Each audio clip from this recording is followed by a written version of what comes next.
Québec autorise le retour des chambres multiples en CHSLD. C'est une directive qui va dans le sens contraire des recommandations dans même de la littérature scientifique et les recommandations de la coroner Jeanne Kamel qui s'était penchée sur les décès en CHSLD au début de cette crise de COVID. Elle était en faveur des chambres individuelles.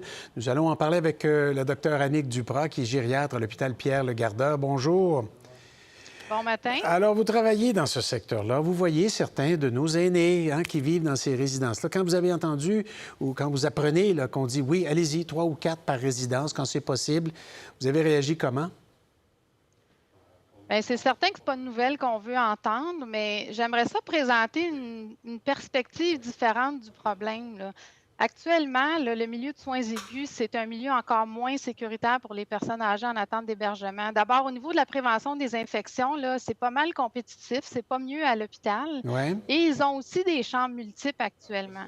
Mais en plus, c'est pas un milieu de vie qui est adapté. C'est un environnement qui est agité. Il n'y a pas vraiment d'activité. Ils n'ont rien à faire. Donc, beaucoup ont des problèmes cognitifs. On est pris avec des troubles de comportement comme de l'anxiété, de la désorganisation. Et le personnel n'est pas formé pour gérer ça parce qu'ils sont formés pour faire de la médecine aiguë. Donc, l'hôpital, c'est vraiment pas un bon environnement. Puis, il faut garder aussi en perspective que quand une personne en hébergement occupe un lit à l'hôpital, c'est une personne âgée malade qui est à l'urgence qu'on ne monte pas. Et à l'urgence, c'est un environnement encore moins bon et ça augmente le taux de complications puis de mortalité qui entraîne des pertes d'autonomie irréversibles. Donc, on choisit un peu le moindre mal ici, là, même si ce n'est pas idéal puis qu'on sait que ça va surcharger le personnel du CHSLD.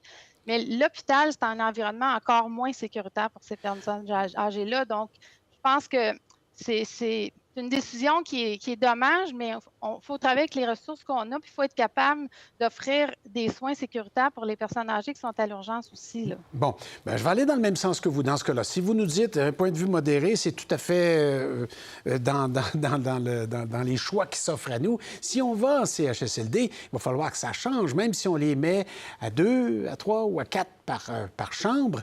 Là, qu'est-ce qu'il va falloir qu'il change dans les CHSLD? Ça va falloir mettre ça en application tout de suite.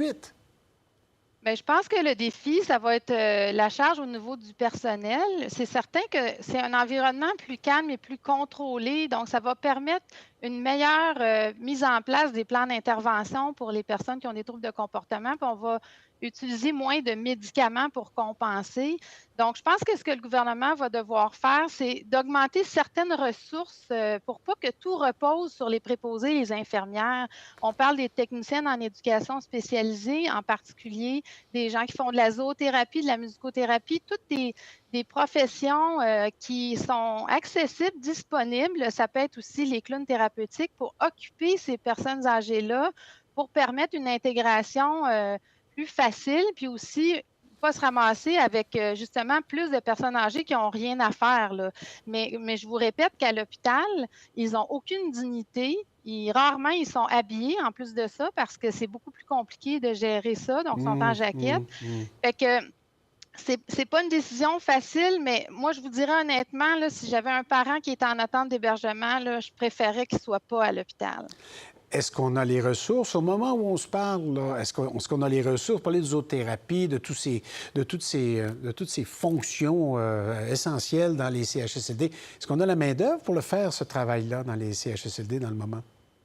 Bien, écoutez, moi, je vous dirais que jusqu'à présent, là, dans ces secteurs-là, là, des professionnels d'activité, là, je ne pense pas qu'il y a une pénurie. On a beaucoup d'artistes qui peuvent contribuer, des musiciens, des gens dans le milieu du théâtre, les gens en zoothérapie. Je crois que c'est plus une question d'investissement. Puis ça fait longtemps qu'on en parle et qu'on demande d'avoir ces ressources-là.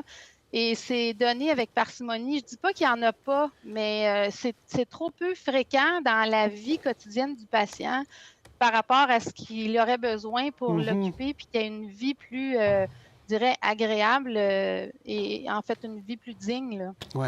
Mais docteur Duprat, c'est bien bon de vous entendre, d'avoir un autre son de cloche dans ce dossier-là. Alors, merci beaucoup d'avoir été avec nous ce matin. À la prochaine. Ça m'a fait plaisir. Bonne journée. Pour voir nos émissions en entier, rendez-vous sur la chaîne ICI RDI.